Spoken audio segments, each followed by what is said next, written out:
Hi there. Welcome to our presentation on UML component diagramming. My name is Matthew McGuff, and I am a software engineering major at BYU, Idaho, along with Tyler Hansen, who is also a software engineering major. We'll be discussing the design technique of UML component diagramming. UML, or Universal Modeling Language, is a structured method of representing design relationships. The language was developed out of a need for people to communicate complicated relationships in software in more expressive and descriptive ways. There are several different types of UML representations. UML component diagramming deals specifically with the physical components or artifacts of a software system. Next slide. UML component diagramming can be broken into four main purposes. One, modeling the components of a system. Two, modeling a database schema. Three, modeling the executable of an application. And four, modeling the system source code.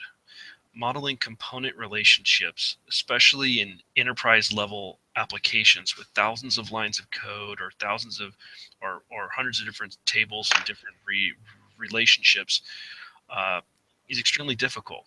They say a picture says 1,000 words, so diagrams such as component diagramming provide a wonderful way of expressing these relationships in a way that those that are new to a project can gain great understanding in how a system is working from the top down.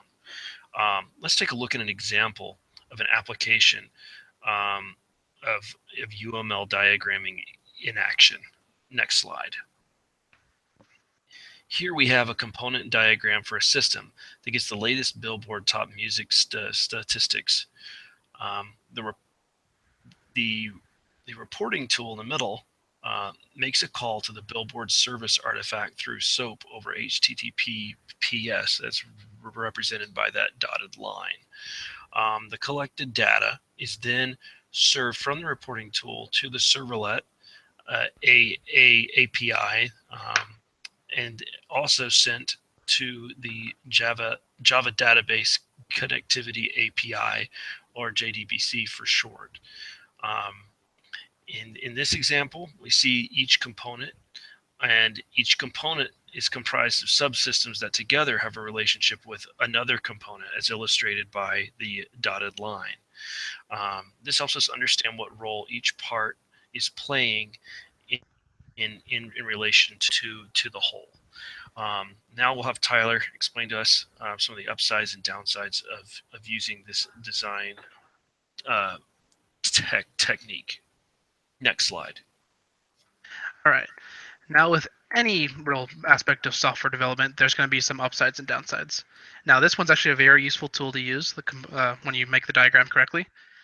Component diagrams are useful communication tools between various groups. It's a really good way to pass things around and get a real feel for how the actual architecture of the actual program or application is going to be working.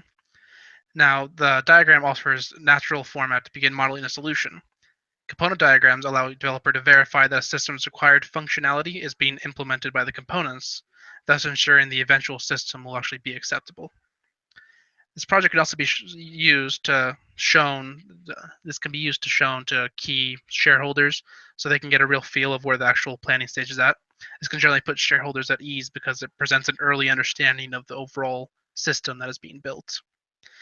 Also, developers find the component diagram very useful because it provides them a high-level architectural view of the system that they'll be building, so they can early on begin formalizing a roadmap for things such as implementation, and they can make decisions about how they want to assign tasks and get that done. Similar to that, system administrators find these diagrams very useful because they get an early view of the logical software components they'll be running on their systems. Next slide. Now, the real major downside of the diagram is there's only really one.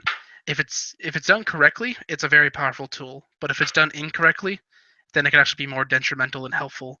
It can set the team in the wrong direction. It can give an inaccurate view of the way a system works. So things such as implementation later on can be mishandled because you're not sure exactly how the components work together. It's just, as long as, it's very important that it works correctly, because if you do it wrong, then it's going to be a major hassle on the system rather than a help. But that's really the only, as long as you do it correctly, it's a very powerful tool, like I said before. Now, as a quick recap of our presentation, like I said before, the UML component diagrams represent the physical artifacts, or in other words, the components of a system. And this diagram shows the way that these components work together, or the relationship between them.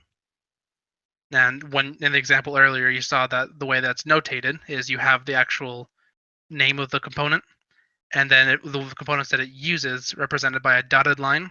And on the end, on the side where the components that's being used, it shows the hierarchical relationship of what's using what.